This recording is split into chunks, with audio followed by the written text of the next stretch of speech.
ಗುರುಂ ಗಣಪತಿಂ ದುರ್ಗಾಂ ಭಾಸ್ಕರಂ ಶಿವಾಂ ಅಚ್ಯುತಂ ಬ್ರಹ್ಮಾಣಾಂ ಗಿರಿಜಾಂ ಲಕ್ಷ್ಮೀಂ ವಾಣಿಂ ವಂದೇ ವಿಭೂತಯೇ.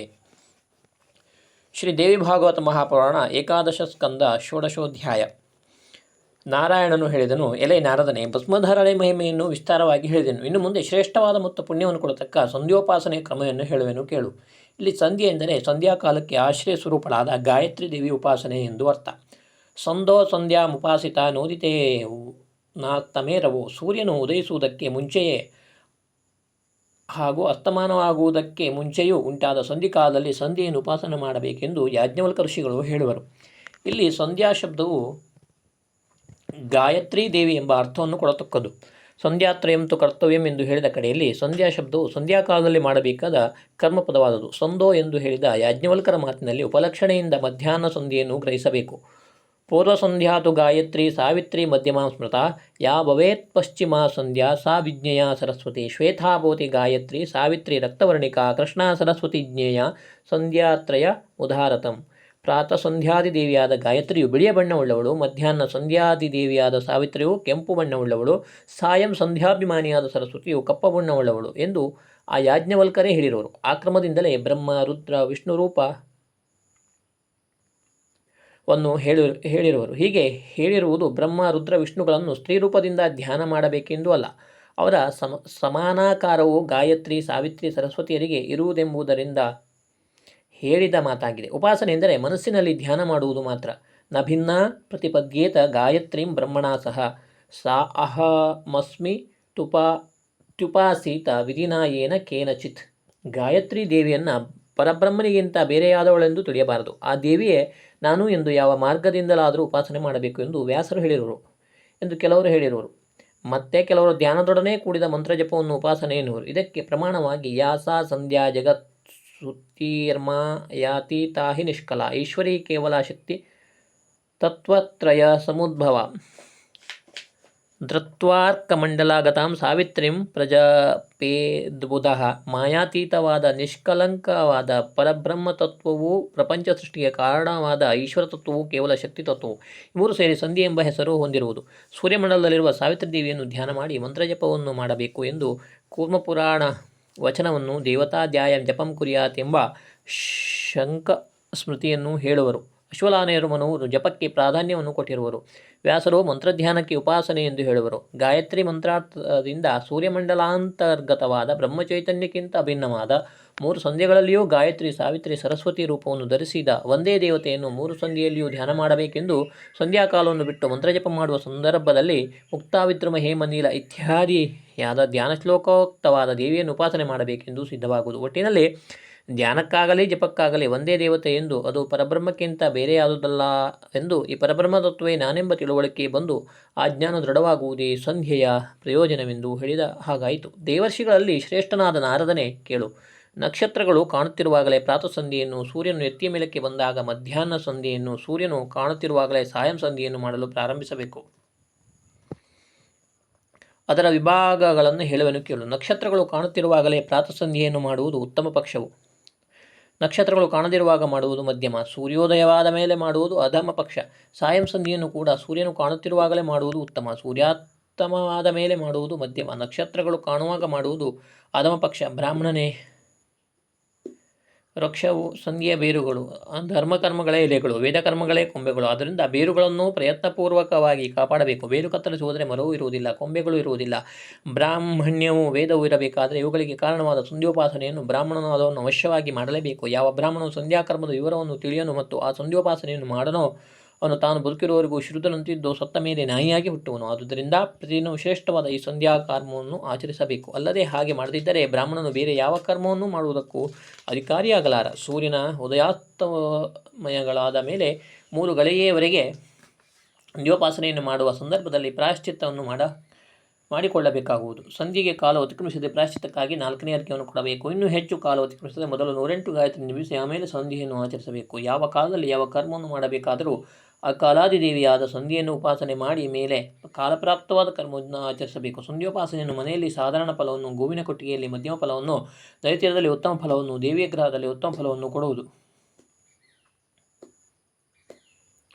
ಸಂಧ್ಯೋಪಾಸನೆ ಗಾಯತ್ರಿ ದೇವಿ ಉಪಾಸನೆಯಾದುದರಿಂದ ದೇವಿಯ ಸನ್ನಿಧಾನದಲ್ಲಿಯೇ ತ್ರಿಕಾಲ ಸಂಧಿಯನ್ನು ಮಾಡಿದರೆ ಅನಂತ ಫಲಪ್ರಾಪ್ತಿಯಾಗುವುದು. ಬ್ರಾಹ್ಮಣನಿಗೆ ಈ ಗಾಯತ್ರಿ ದೇವಿಗಿಂತ ಬೇರೆ ಶ್ರೇಷ್ಠವಾದ ದೇವತೆ ಇಲ್ಲ. ಶಿವೋಪಾಸನೆಯಾಗಲಿ ವಿಷ್ಣುಪಾಸನೆಯಾಗಲಿ ನಿತ್ಯವಾದುದಲ್ಲ. ಮಹಾದೇವಿಯಾದ ಗಾಯತ್ರಿ ಉಪಾಸನೆಯೇ ನಿತ್ಯವಾದುದೆಂದು ವೇದವು ಹೇಳುವುದು. ಸಮಸ್ತ ವೇದಗಳಲ್ಲಿಯೂ ಸಾರವಾದುದು ಗಾಯತ್ರಿ ದೇವಿಯ ಪೂಜೆ. ಬ್ರಹ್ಮಾದಿ ದೇವತೆಗಳು ಸಂಧ್ಯಾಕಾಲಗಳಲ್ಲಿ ದೇವಿಯನ್ನು ಧ್ಯಾನ ಮಾಡಿ ಮಂತ್ರಜಪವನ್ನು ಮಾಡುವರು. ವೇದಾಭಿಮಾನಿ ದೇವತೆಗಳು ಆ ದೇವಿಯನ್ನು ಪ್ರತಿದಿನವೂ ಜಪ ಮಾಡುವುದರಿಂದ ಆ ದೇವಿಗೆ ವೇದೋಪಾಸ್ಮ ಎಂಬ ಹೆಸರು ಬಂದಿರುವುದು. ಆದ್ದರಿಂದ ಸಮಸ್ತ ಬ್ರಾಹ್ಮಣರು ವೇದಕ್ಕೆ ತಾಯಿಯೂ ಆದಿಶಕ್ತಿಯೂ ಆದ ಗಾಯತ್ರಿ ದೇವಿಯನ್ನು ಉಪಾಸನೆ ಮಾಡುವವರಾದ ಕಾರಣ ಅವರೆಲ್ಲರೂ ಶಕ್ತಿ ದೇವಿಯ ಭಕ್ತರೇ ಹೊರತು ಪ್ರಾಧಾನ್ಯದಿಂದ ಶೈವರಾಗಲಿ ಶಿವನಲ್ಲಿ ಭಕ್ತಿಯುಳ್ಳವರು ವೈಷ್ಣವರಾಗಲಿ ಅಲ್ಲ. ಮೊದಲು ಕೇಶವಾದಿ ನಾಮಗಳಿಂದ ಆಚಮನ ಮಾಡಿ ತರುವಾಯ ಪ್ರಾಣಾಯಾಮವನ್ನು ಮಾಡಿ ಮಮೋಪಾತ್ರ ಋತಕ್ಷಯ ದ್ವಾರ ಶ್ರೀ ಪರಮೇಶ್ವರ ಪ್ರೀತ್ಯರ್ಥ ಪ್ರಾತಃ ಸಂಧ್ಯೋಪಾಶ್ಯ ಎಂದು ಸಂಕಲ್ಪವನ್ನು ಮಾಡಬೇಕು. ಕೇಶವಾದಿ 24 ನಾಮಗಳು ಆಚಮನಕ್ಕೆ ಉಪಯುಕ್ತವಾದವುಗಳು ಆಚಮನ ಕ್ರಮವನ್ನು ವಿವರಿಸುತ್ತಾರೆ. 24 ನಾಮಗಳನ್ನು ಓಂಕಾರಪೂರ್ವಕವಾಗಿ ಉಚ್ಚರಿಸಬೇಕು. ಸ್ವಾಹಾಂತ ನಾಮಗಳಿಂದ 3 ಹೊತ್ತಿ ನೀರನ್ನು ಪಾನ ಮಾಡಿ ನಮೋಂತವಾದ ನಾಮಗಳಿಂದ ಅಂಗಗಳನ್ನು ಸ್ಪರ್ಶ ಮಾಡಬೇಕು. ಕೇಶವ ಇತ್ಯಾದಿ 3 ನಾಮಗಳಿಂದ ನೀರನ್ನು ಪಾನ ಮಾಡಿ ಗೋವಿಂದಾಯ ನಮ ವಿಷ್ಣವೇ ನಮ ನಾಮಗಳಿಂದ ಕೈಗಳನ್ನು ತೊಳೆದುಕೊಳ್ಳಬೇಕು. ಮಧುಸೂದನ ತ್ರಿವಿಕ್ರಮ ಎಂಬೆರಡು ನಾಮಗಳಿಂದ ಹೆಬ್ಬೆರಳಿಂದ ಬುಡದಿಂದ ತುಟಿಗಳನ್ನು ನೀರಿನಿಂದ ಬರೆಸಿ, ವಾಮನ ಶ್ರೀಧರ ಎಂಬ ನಾಮಗಳಿಂದ ಮುಖದ ಮೇಲೆ ನೀರನ್ನು ಪ್ರೋಕ್ಷಿಸಬೇಕು. ಹಷಿಕೇಶ ಎಂಬ ನಾಮದಿಂದ ಬಲಗೆಯನ್ನು ಪ್ರೋಕ್ಷಿಸಿ, ಪದ್ಮನಾಭನೆಂಬ ನಾಮದಿಂದ ಕಾಲುಗಳನ್ನು ಪ್ರೋಕ್ಷಿಸಿ, ದಾಮೋದರ ನಾಮದಿಂದ ನೆತ್ತಿಯನ್ನು ಪ್ರೋಕ್ಷಿಸಿ, ಸಂಕರ್ಷಣ ನಾಮದಿಂದ ಮಧ್ಯಮ ಮೂರುಗಳನ್ನು ಕೂಡಿಸಿ, ವಾಯನ್ನು ಮುಟ್ಟಿ, ವಾಸುದೇವ ಪ್ರದ್ಯುಮ್ನ ನಾಮಗಳಿಂದ ಹೆಬ್ಬೆರಳು ತಜ್ಜನಿ ಬೆರಳು ಎರಡನ್ನು ಕೂಡಿಸಿ, ಮೂಗಿನ 2 ಪ್ರದೇಶಗಳನ್ನು ಮುಟ್ಟಿ, ಅನಿರುದ್ಧ ಪುರುಷೋತ್ತಮ ನಾಮಗಳಿಂದ ಹೆಬ್ಬೆರಳು ನಮಿಕ ಬೆರಳು ಗರುಡನ್ನು ಕೂಡಿಸಿ 2 ಕಣ್ಣುಗಳನ್ನು ಮುಟ್ಟಿ, ಅದೋಕ್ಷದ ನಾರಸಿಂಹ ಎಂಬೆರಡು ನಾಮಗಳಿಂದ ಅದೇ ಬೆರಳುಗಳಿಂದ ಕಿವಿಗಳನ್ನು ಮುಟ್ಟಿ, ಅಚ್ಯುತ ಎಂಬ ನಾಮದಿಂದ ಹೆಬ್ಬೆರಳು ಕಿರುಬೆರಳುಗಳನ್ನು ಕೂಡಿಸಿ, ಹೊಕ್ಕಳನ್ನು ಮುಟ್ಟಿ, ಜನಾರ್ದನ ನಾಮದಿಂದ ಅಂಗೈಯನ್ನು ಹೃದಯವನ್ನು ಮುಟ್ಟಿ, ಉಪೇಂದ್ರ ನಾಮದಿಂದ ನೆತ್ತಿಯನ್ನು, ಹರೆಯೇ ನಮ ಶ್ರೀಕೃಷ್ಣಾಯಮ ಎಂದು 2 ನಾಮಗಳಿಂದ ಬಲಭಾಗದ ಮತ್ತು ಎಡಭಾಗದ ತೋಳುಗಳ ಬುಡವನ್ನು ಸ್ಪರ್ಶ ಮಾಡಬೇಕು. ಈ ನಾಮಗಳಿಂದ ಅವಯವಗಳನ್ನು ಸ್ಪರ್ಶ ಮಾಡುವ ಕ್ರಮವು ಆಚಾರಭೇದದಿಂದ ಬೇರೆ ಬೇರೆಯಾಗಿರುವುದು. ಅವುಗಳನ್ನು ಗುರುಪದೇಶದಿಂದ ತಿಳಿಯತಕ್ಕದ್ದು. ಆಚಮನ ಕಾಲದಲ್ಲಿ ಬಲಗೈಯಿಂದ ನೀರನ್ನು ಕುಡಿಯುವಾಗ ಎಡಗೈಯಿಂದ ಬಲಗೈಯನ್ನು ಮುಟ್ಟಬೇಕು. ಇದು ನೀರಿನ ಶುದ್ಧಿಗೋಸ್ಕರ ವಿಹಿತವಾದುದು. ಹಾಗೆ ಎಡಗೈಯಿಂದ ಬಲಗೈಯನ್ನು ಸ್ಪರ್ಶ ಮಾಡದಿದ್ದರೆ ಉದಕ ಶುದ್ಧಿಯಾಗುವುದಿಲ್ಲವೆಂದು ಮಹರ್ಷಿಗಳು ಅಭಿಪ್ರಾಯವಿರುವುದು. ಆಚಮನ ಕಾಲದಲ್ಲಿ ಬಲಗೈಯು ಗೋವಿನ ಕಿವಿಯ ಆಕಾರವಾಗಿದ್ದು ಆ ಕೈಯ ನೀರು ಒಂದು ಉದ್ದಿನಕಾಳು ಮುಳುಗುವಷ್ಟು ಮಾತ್ರ ಇರಬೇಕು. ಅದಕ್ಕೆ ಹೆಚ್ಚಾದರೂ ಕಡಿಮೆಯಾದರೂ ಆ ನೀರನ್ನು ಕುಡಿದರೆ ಮದ್ಯಪಾನದಿಂದ ಮಾಡಿದ ಪಾಪ ಬರುವುದು. ಆಚಮನ ಮುದ್ರೆ ಲಕ್ಷಣವೆಂತೆಂದರೆ ಬಲಗೈಯ ನಡುವಿನ 3 ಬೆರಳುಗಳು ಸೇರಿಕೊಂಡಿರಬೇಕು. ಹೆಬ್ಬೆರಳು ಕಿರುಬೆರಳು ಬೇರೆಯಾಗಿರಬೇಕು. ಗೋವಿನ ಕಿವಿಯ ಆಕಾರವಾದ ಕೈಯಿಂದ ಆಚಮನಗಳು ಮಾಡಬೇಕು. ಆಮೇಲೆ ಓಂಕಾರವನ್ನು, ಗಾಯತ್ರಿ ಮಂತ್ರವನ್ನು, ಆ ಮಂತ್ರಕ್ಕೆ ಶಿರೋರೂಪವಾದ ಮಂತ್ರವನ್ನು, 4ನೇ ಪಾದದ ಮಂತ್ರವನ್ನು ಕೂಡಿಸಿ ಜಪಿಸುತ್ತಾ ಪ್ರಾಣವನ್ನು ಮಾಡಬೇಕು. 2 ಮೂಗಿನ ವಾಯುವನ್ನು ಹೊರಕ್ಕೆ ಬಿಡಬೇಕು. ಬಲಮೂಗಿನ ಮೂಗಿನ ವಾಯುವನ್ನು ಶರೀರದೊಳಕ್ಕೆ ತೆಗೆದುಕೊಳ್ಳಬೇಕು. ಕುಂಭಕದಿಂದ ಆ ವಾಯುವನ್ನು ಶರೀರದೊಳಗೆ ಧರಿಸಬೇಕು. ಈ ರೇಚಕ ಪೂರಕ ಕುಂಭಕಗಳನ್ನೇ ಪ್ರಾಣಾಯಾಮ ಎಂದು ವಿದ್ವಾಂಸರು ತಿಳಿಯುವರು. ಪ್ರಾಣಾಯಾಮ ಕಾಲದಲ್ಲಿ ಹೆಬ್ಬೆರಳಿನಿಂದ ಬಲದ ಮೂಗನ್ನು ಕನಿಷ್ಠ ಮತ್ತು ಅನಾಮಕ ಬೆರಳುಗಳಿಂದ ಎಡದ ಮೂಗನ್ನು ಒತ್ತಿ ಹಿಡಿಯಬೇಕು. ಮಿಕ್ಕ ಮಧ್ಯ ಮತ್ತು ತರ್ಜನಿ ಬೆರಳುಗಳಿಂದ ಬಿಟ್ಟು ಬಿಡಬೇಕು. ಮನಸ್ಸು ನಿಗ್ರಹಿಸುವ ಯೋಗಿಗಳು ಸಮಸ್ತ ಶಾಸ್ತ್ರಗಳು ರೇಚಕ ಪೂರಕ ಕುಂಭಕಗಳು ಕೂಡಿದನ್ನೇ ಪ್ರಾಣಾಯಾಮ ಎಂದು ಹೇಳಿರುವುದು. ರೇಚಕವೆಂದರೆ ಶಿರದೊಳಗಿನ ವಾಯುವನ್ನು ಹೊರಕ್ಕೆ ಬಿಡುವುದು. ಪೂರಕವೆಂದರೆ ಹೊರಗಿನ ವಾಯುವನ್ನು ಶಿರದೊಳಕ್ಕೆ ತೆಗೆದುಕೊಳ್ಳುವುದು. ಕುಂಭಕವೆಂದರೆ ಒಳಗೆ ತೆಗೆದುಕೊಂಡ ವಾಯುವನ್ನು ಒಂದೆಡೆಯಲ್ಲಿ ಸಮನಾಗಿ ನಿಲ್ಲಿಸುವುದು. ಪೂರಕ ಸಮಯದಲ್ಲಿ ನೀಲಿಯ ಕಮಲದಳಂತೆ ಬಣ್ಣವುಳ್ಳ 4 ತೋಳುಗಳಿಂದ ಕೂಡಿರುವ ಮಹಾತ್ಮನಾದ ವಿಷ್ಣುವನ್ನು ನಾಭಿ ಮಧ್ಯದಲ್ಲಿ ಧ್ಯಾನಿಸಬೇಕು. ಕುಂಭಕ ಸಮಯದಲ್ಲಿ ಹೃದಯಸ್ಥಾನದಲ್ಲಿ ಕಮಲದಲ್ಲಿ ಕುಳಿತಿರುವ 4 ಮುಖವುಳ್ಳ ಪಿತಾಮಹನು ಒಡೆಯನು ಪ್ರಜೆಗಳೆಲ್ಲರನ್ನ ಸೃಷ್ಟಿಸಿದವನು ಆದ ಬ್ರಹ್ಮನನ್ನು ಧ್ಯಾನ ಮಾಡಬೇಕು. ರೇಚಕ ಸಮಯದಲ್ಲಿ ಹಣೆಯ ಪ್ರದೇಶದಲ್ಲಿರುವ ಶುದ್ಧವಾದ ಸ್ಫಟಿಕಮಣಿಯಂತೆ ತೆಳಗೆ ಪ್ರವಹಿಸುವ ಪರಿಶುದ್ಧನೂ ಪಾಪವನ್ನು ನಾಶ ಮಾಡುವನು ಆದ ಮಹೇಶ್ವರನನ್ನು ಧ್ಯಾನ ಮಾಡಬೇಕು. ಹೀಗೆ ಧ್ಯಾನ ಮಾಡುವುದರಿಂದ ಪೂರಕದಲ್ಲಿ ವಿಷ್ಣು ಸ್ವರೂಪವು, ಕುಂಭಕದಲ್ಲಿ ಬ್ರಹ್ಮ ಸ್ವರೂಪವು, ರೇಚಕದಲ್ಲಿ ಈಶ್ವರ ಸ್ವರೂಪವು ಪ್ರಾಪ್ತವಾಗುವುದು. ದೇವರ್ಷಿ ಶ್ರೇಷ್ಠನಾದ ನಾರದನೇ ಪೌರಾಣ ಚಮನ ಸ್ವರೂಪವನ್ನು ವಿವರಿಸಿದನು. ಇನ್ನು ಪಾಪವನ್ನು ನಾಶ ಮಾಡುವ ಶ್ರೋತಾಚಮದ ವಿಧಿಯನ್ನು ಹೇಳುವೆನು ಕೇಳು. ಮೊದಲು ಓಂಕಾರವನ್ನು ಬಳಿಕ 3 ವಾರತಿಗಳಷ್ಟು, ಆಮೇಲೆ ಗಾಯತ್ರಿ ಮಂತ್ರವನ್ನು ಹೇಳಿ ಆಚಮನ ಮಾಡುವುದೇ ಶ್ರೋತಾಚಮನವು. ಪ್ರತಿಯೊಂದು ವಾರತಿಗೂ ಪ್ರಣವವನ್ನು ಸೇರಿಸಿ ಉಚ್ಚರಿಸಿ ತರುವಾಯ ಗಾಯತ್ರಿ ಮಂತ್ರವನ್ನು ಶಿರೋಮಂತ್ರ ಸಹಿತವಾಗಿ 3 ಹೊತ್ತು ಉಚ್ಚರಿಸಿದರೆ ಪ್ರಾಣಾಯಾಮವಾಗುವುದು. ಸಲಕ್ಷಣಂತು ಪ್ರಾಣಾಯಾಮಂ ಕೀರ್ತಯೇ ಯದುನಾ ನಾನಾ ಪಾಪೈಕ ಶಮನಂ ಮಹಾಪುಣ್ಯ ಫಲಪ್ರದಂ. ಬಗೆ ಬಗೆಯ ಪಾಪಗಳನ್ನು ನಾಶ ಮಾಡಿ ವಿಶೇಷವಾದ ಪುಣ್ಯ ಫಲವನ್ನು ಕೊಡ್ತಕ್ಕ ಪ್ರಾಣಾಯಾಮ ಲಕ್ಷಣವನ್ನು ಹೇಳುವೆನು. ಗೃಹಸ್ಥ ವಾನಪ್ರಸ್ಥರು 5 ಬೆರಳುಗಳಿಂದಲೂ ಮೂಗಿನ ತುದಿಯಲ್ಲಿ ಹಿಡಿದು ಓಂಕಾರವನ್ನು ಉಚ್ಚರಿಸಿ ಪ್ರಾಣಾಯಾಮವನ್ನು ಮಾಡಬೇಕು. ಯತಿಗಳು ಬ್ರಹ್ಮಚಾರಿಗಳು ಕನಿಷ್ಠ ಅನಾಮಿಕ ಅಂಗುಷ್ಟ ಈ 3 ಬೆರಳುಗಳಿಂದ ಪ್ರಾಣಾಯಾಮವನ್ನು ಮಾಡಬೇಕು. ಇದನ್ನು ಸರ್ವಪಾಪಹರ ಮುದ್ರೆ ಎಂದು ಹೇಳಿರುವರು. ಅಪೋಹಿಷ್ಟಾಮ ಮಂತ್ರದಿಂದ ಪ್ರತಿಯೊಂದು ರುಕ್ಕುಗಳು ಕೊನೆಯಲ್ಲಾಗಲಿ ಪಾದ ಕೊನೆಯಲ್ಲಾಗಲಿ 9 ಪ್ರಣವಗಳಿಂದ ದರ್ಭೆ ನೀರಿಂದ ಪ್ರವೇಶಿಸಿಕೊಳ್ಳಬೇಕು. ಮಾರ್ಜನೆಯಿಂದ 1 ವರ್ಷ ಉತ್ಪತ್ತಿಯಾದ ಪಾಪಗಳ ನಾಶವಾಗುವುದು.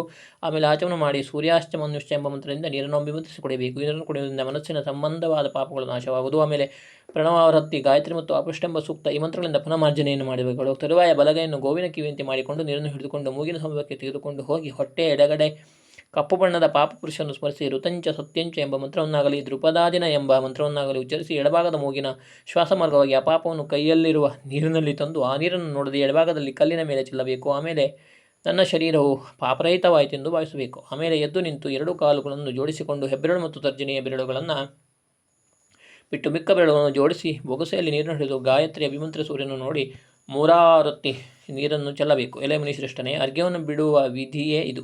ಬಳಿಕ ಅಸಾವದಿತ್ಯ ಬ್ರಹ್ಮ ಎಂಬ ಮಂತ್ರದಿಂದ ಪ್ರದಕ್ಷಿಣೆಯನ್ನು ಮಾಡಬೇಕು. ಮಧ್ಯಾಹ್ನದಲ್ಲಿ 1 ರತಿ, 2 ಸಂಧ್ಯೆಗಳಲ್ಲಿ 3 ರತಿಯು ಅರ್ಘ್ಯವನ್ನು ಕೊಡಬೇಕು. ಪ್ರಾತಃ ಕಾಲ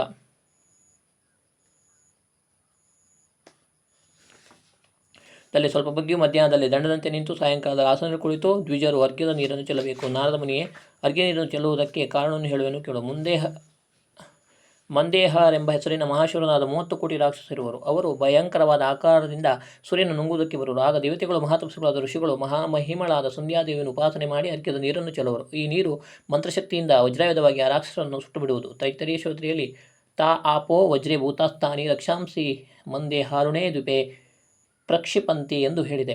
ಆ ಕಾರಣದಿಂದಲೇ ಬ್ರಾಹ್ಮಣರು ಪ್ರತಿದಿನವೂ ಸಂಧ್ಯೋಪಾಸನೆಯನ್ನು ಮಾಡುವರು. ಈ ಸಂಧ್ಯೋಪಾಸನೆಯು ಮಹಾಪುಣ್ಯವನ್ನು ಕೊಡತಕ್ಕದಾಗಿರುವುದು. ಎಲೆ ನಾರದನೇ, ಅರ್ಘ್ಯ ಪ್ರದಾನಕ್ಕೆ ಅಂಗವಾದ ಒಂದು ಮಂತ್ರವಿರುವುದು, ಅದನ್ನು ಹೇಳುವೆನು ಕೇಳು. ಈ ಮಂತ್ರವನ್ನು ಹೇಳಿದ ಮಾತ್ರಕ್ಕೆ ಸಂಧ್ಯೋಪಾಸನೆಯ ಪೂರ್ಣ ಫಲವು ಉಂಟಾಗುವುದು. ಆ ಸೂರ್ಯನೇ ನಾನಾಗಿರುತ್ತೇನೆ. ನಾನು ಈ ಪ್ರಕಾಶ ಸ್ವರೂಪನು, ಆತ್ಮನ ಪ್ರಕಾಶ ಸ್ವರೂಪನು, ಮಂಗಲ ಸ್ವರೂಪನಾದ ಶಿವಸ್ವರೂಪನು, ಪರಮಾತ್ಮನಂತೆ ನಾನು ಪರಿಶುದ್ಧ ಸ್ವರೂಪನು ಆಗಿ ಸಮಸ್ತ ಪ್ರಕಾಶವಾದ ವಸ್ತುಗಳಿಗೂ ಸಾರಭೂತವಾದ ಚಿಜ್ಯೋತಿ ಸ್ವರೂಪನಾಗಿ ನಾನಿರುವೆನು. ಇದೇ ಆ ಮಂತ್ರ. 2 ಶ್ಲೋಕಗಳು ಗಾಯತ್ರಿ ದೇವಿಯ ಪ್ರಾರ್ಥನಾ ರೂಪ ಮಂತ್ರಗಳು. ಓ ಗಾಯತ್ರಿ ದೇವಿಯೇ, ಜಪಾನುಷ್ಠಾನ ಫಲಪ್ರದವಾಗುವುದಕ್ಕಾಗಿ ಪರಬ್ರಹ್ಮ ಸ್ವರೂಪರಾದ ನೀನು ನನಗೆ ವರವನ್ನು ಕೊಡತಕ್ಕೊಳ್ಳಾಗಿ ನನ್ನ ಹೃದಯವನ್ನು ಪ್ರವೇಶಿಸು ಎಂಬುದೇ ಇದರ ಅರ್ಥ. ಆಮೇಲೆ ವಿದ್ವಾಂಸನಾದ ಬ್ರಾಹ್ಮಣನು ಶುದ್ಧವಾದ ಪ್ರದೇಶದಲ್ಲಿ ತಾನು ಕುಳಿತುಕೊಳ್ಳಲು ಒಂದು ಆಸನವನ್ನು ಸ್ಥಾಪಿಸಿ ಅದರ ಮೇಲೆ ಕುಳಿತು ವೇದಕ್ಕೆ ತಾಯಿಯಾದ ಗಾಯತ್ರಿ ಮಂತ್ರವನ್ನು ಜಪಿಸಬೇಕು. ಮುನಿಶ್ರೇಷ್ಠನಾದ ನಾರದನೇ, ಪ್ರಾತಃ ಸಂಧ್ಯಾವಿಧಾನದಲ್ಲಿ ಪ್ರಾಣಾಯಾಮವಾದ ಮೇಲೆ ಕೇಚರಿ ಮುದ್ರೆಯನ್ನು ಹೇಳಿದೆ. ಆ ಹೆಸರಿನ ಅರ್ಥವನ್ನು ಹೇಳುವೆನು, ಪ್ರೀತಿಯಿಂದ ಕೇಳು. ಮನಸ್ಸು, ನಾಲಿಗೆಯು ಆಕಾಶಗತವಾಗಿದ್ದು ದೃಷ್ಟಿಯು ಭೂಮಧ್ಯದಲ್ಲಿ ಅಚಲವಾಗಿದ್ದರೆ ಅದೇ ಕೇಚರಿ ಮುದ್ರೆ. ಇದನ್ನು ಹಠಯೋಗ ಪ್ರದೀಪಿಕೆಯಲ್ಲಿ ತಿಳಿಯಬೇಕು. ಸಿದ್ಧಾಸನಕ್ಕೆ ಸಮಾನವಾದ ಆಸನವು, ಕುಂಭಕ್ಕೆ ಸಮಾನವಾದ ಪ್ರಾಣಾಯಾಮವು, ಕೇಚರಿ ಮುದ್ರೆಗೆ ಸಮಾನವಾದ ಮುದ್ರೆಯು ನಿಜವಾಗಿಯೂ ಮತ್ತೊಂದಿಲ್ಲ. ಗಂಟೆ ಶಬ್ದಕ್ಕೆ ಅವಿಚ್ಛಿನ್ನವಾಗಿ ಓಂಕಾರವನ್ನು ಉಚ್ಚರಿಸುತ್ತಾ ಸ್ಥಿರವಾದ ಆಸನದಲ್ಲಿ ಕುಳಿತು ಚಲಿಸದೆ ಅಹಂಕಾರ ಮಮಕಾರಗಳನ್ನು ಬಿಟ್ಟಿರುವುದೇ ವಾಜರೂಪವಾದ ಕುಂಭಕ ಪ್ರಾಣಾಯಾಮ. ಎಲೆ ನಾರದ ಮುನಿಯೇ, ಸಿದ್ಧಾಸನದ ಲಕ್ಷಣಗಳನ್ನು ಹೇಳುವೆನು ಕೇಳು. 1 ಕಾಲಿನ ಹಿಮ್ಮಡಿಯನ್ನು ಲಿಂಗದ ಬುಡದಲ್ಲಿ ದೃಢವಾಗಿ ಇಟ್ಟು, 2ನೇ ಕಾಲಿನ ಹಿಮ್ಮಡಿಯನ್ನು ವೃಷಣದ ಕೆಳಭಾಗದಲ್ಲಿಟ್ಟು, ಹೃದಯವನ್ನು ಶರೀರವನ್ನು ದಂಡದಂತೆ ಸಮವಾಗಿಟ್ಟುಕೊಂಡು ಚಲಿಸದೆ ಇಂದ್ರಿಯಗಳನ್ನು ನಿಗ್ರಹಿಸಿ ಚಲಿಸದಿರುವ ದೃಷ್ಟಿಯಿಂದ ಭ್ರೂಮಧ್ಯವನ್ನು ನೋಡುತ್ತಾ ಇರಬೇಕು. ಇದೇ ಯೋಗಿಗಳಿಗೆ ಸುಖವನ್ನುಂಟು ಮಾಡುವ ಸಿದ್ಧಾಸನ ಎಂದೆನಿಸಿಕೊಳ್ಳುವುದು. ಆಸನ ಬಂಧವಾದ ಮೇಲೆ ಆ ಮಂತ್ರದಿಂದ ಗಾಯತ್ರಿಯು ಆಹ್ವಾನೆಯನ್ನು ಮಾಡಬೇಕು. ವೇದಕ್ಕೆ ತಾಯಿಯಾದ ವರವನ್ನು ಕೊಡಲು ಶಕ್ತಳಾದ ಆ ಗಾಯತ್ರಿ ದೇವಿಯೇ, ನೀನು ನನ್ನ ಸಮೀಪಕ್ಕೆ ಬಂದು ನಾನು ಚೆನ್ನಾಗಿ ಧ್ಯಾನ ಮಾಡುತ್ತಿರುವ ನಾಶರಹಿತವಾದ ಪರಬ್ರಹ್ಮ ತತ್ವ ನನಗೆ ಗೋಚರವಾಗುವಂತೆ ಮಾಡು ಎಂಬುದೇ ಪ್ರಾರ್ಥನೆ. ನಿನ್ನ ಉಪಾಸನೆಯಿಂದ ಯಾವ ಹಗಲಿನಲ್ಲಿ ಯಾವ ಪಾಪವನ್ನು ಮಾಡುವೆನೋ ಆ ಹಗಲಿನಲ್ಲಿ ಆ ಪಾಪವು ನಾಶವಾಗುವುದು, ಮತ್ತು ಯಾವ ರಾತ್ರಿಯಲ್ಲಿ ಯಾವ ಪಾಪವನ್ನು ಮಾಡುವೆನೋ ಆ ಪಾಪವು ಆ ರಾತ್ರಿಯಲ್ಲೇ ಬಿಟ್ಟು ಹೋಗುವುದು. ಮುಪ್ಪು ಮರಣವಿಲ್ಲದ ಸಮಸ್ತ ವರ್ಣಸ್ವರೂಪಗಳಾಗಿರುವ ವಿದ್ಯಾ ಸ್ವರೂಪಳಾಗಿ ಸರಸ್ವತಿ ಎಂಬ ಹೆಸರನ್ನು ಪಡೆದಿರುವ ಸಮಸ್ತರಿಗೂ ದೇವತಾ ಸ್ವರೂಪಿಣಿಯಾದ ಸಂಧ್ಯಾದೇವಿಯೇ, ನಿಮಗೆ ನಮಸ್ಕಾರ ಮಾಡುವೆನು. ಆಮೇಲೆ ಓಜೋಸಿ ಇತ್ಯಾದಿ ಮಂತ್ರಗಳಿಂದ ಗಾಯತ್ರಿ ದೇವಿಯನ್ನು ಆಹ್ವಾನ ಮಾಡಬೇಕು. ಬಳಿಕ ನಾನು ಮಾಡಿದ ನಿನ್ನ ಉಪಾಸನೆ ಫಲವೆಲ್ಲವೂ ಪೂರ್ಣವಾಗಿ ಫಲದಾಯಕವಲಿ ಎಂದು ಪ್ರಾರ್ಥನೆಯನ್ನು ಮಾಡುವುದು. ಆಮೇಲೆ ಗಾಯತ್ರಿಯ ಶಾಪವಿಮೋಚನೆ ವಿಧಿಯನ್ನು ಆಚರಿಸಬೇಕು. ಗಾಯತ್ರಿಗೆ ಬ್ರಹ್ಮ, ವಿಶ್ವಾಮಿತ್ರ, ವಸಿಷ್ಠ ಈ 3 ಶಾಪವಿರುವುದು. ಬ್ರಹ್ಮ, ವಿಶ್ವಾಮಿತ್ರ, ವಸಿಷ್ಠರ ಸ್ಮರಣೆಯಿಂದ ಅವರವರ ಶಾಪವು ನಾಶವಾಗುವುದು. ಆಮೇಲೆ ನ್ಯಾಸಕ್ಕೆ ಮುಂಚಿತವಾಗಿ ಈ ಮಂತ್ರದಿಂದ ಪರಮಾತ್ಮನ ಸ್ಮರಣೆಯನ್ನು ಮಾಡಬೇಕು. ಸ್ವಸ್ವರೂಪನೂ ಶಾಶ್ವತನೂ ಜ್ಞಾನಸ್ವರೂಪನೂ ಮಾತುಗಳಿಗೆ ನಿಲುಕದ ಸಮಸ್ತ ಜಗತ್ತಿನ ಸ್ವರೂಪನಾದ ಪರಮಾತ್ಮನನ್ನು ಹೃದಯ ಕಮಲದಲ್ಲಿ ಮಧ್ಯದಲ್ಲಿ ಧ್ಯಾನ ಮಾಡುತ್ತಾನೆ ಎಂಬುದೇ ಈ ಮಂತ್ರಾರ್ಥ. ಇಲ್ಲಿಂದ ಮುಂದೆ ಸಂಧ್ಯಾಂಗವಾದ ನ್ಯಾಸ ವಿಧಿಯನ್ನು ಹೇಳುವೆನು. ಅಂಗಾನ್ಯಾಸ ಮಂತ್ರಗಳನ್ನು ಈ ಮುಂದೆ ಹೇಳುವ ರೀತಿಯಲ್ಲಿ ಉಚ್ಚರಿಸಬೇಕು.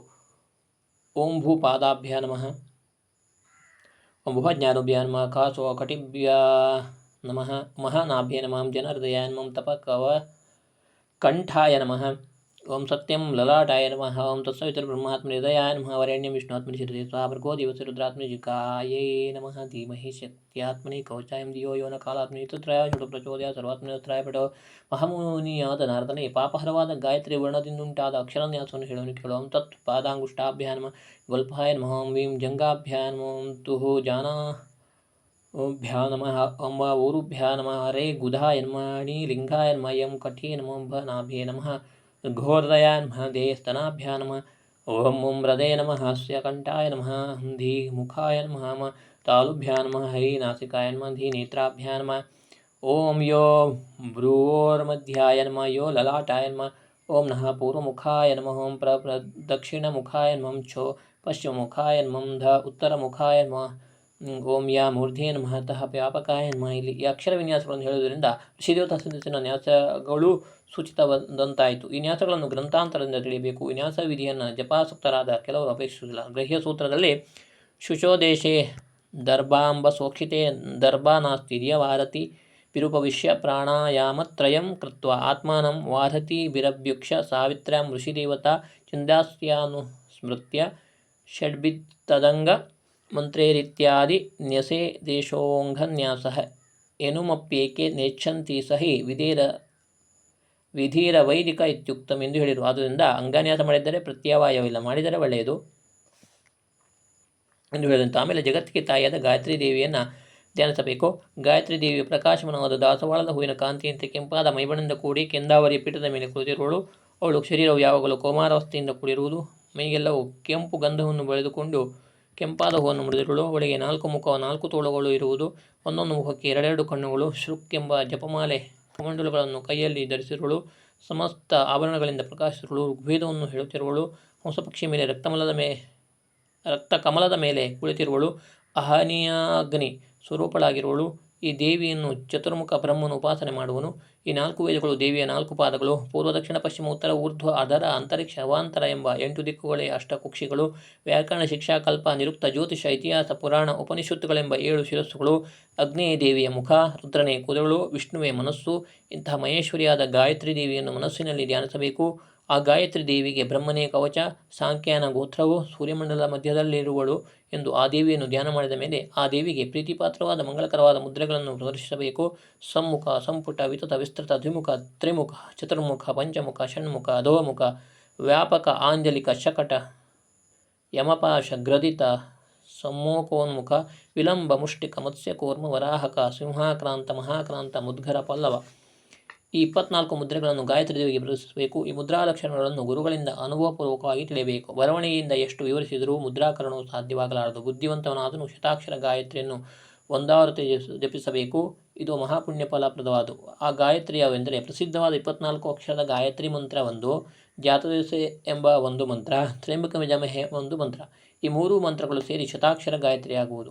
ನಿತ್ಯವೂ ಜಪಿಸುವ ಗಾಯತ್ರಿ ಮಂತ್ರದಲ್ಲಿ ಮೊದಲು ಓಂಕಾರೋ ಭೂರ್ಭುವಸ್ವ ಎಂಬ 3 ವಾರತಿಗಳು, ತತ್ಸವಿತುರ್ ಇತ್ಯಾದಿ 24 ಅಕ್ಷರದ ಮಂತ್ರವು ಸೇರುವುದು. ಹೀಗೆ ಬ್ರಹ್ಮಜ್ಞಾನಿಷ್ಠನಾದ ಬ್ರಾಹ್ಮಣ ಶ್ರೇಷ್ಠ ಪ್ರತಿದಿನವೂ ಗಾಯತ್ರಿ ಜಪವನ್ನು ಮಾಡಿದರೆ ಅವನು ಸಂಧ್ಯೆಯ ಸಂಪೂರ್ಣವಾದ ಫಲವನ್ನು ಪಡೆದು ಸುಖವನ್ನು ಹೊಂದುವನು.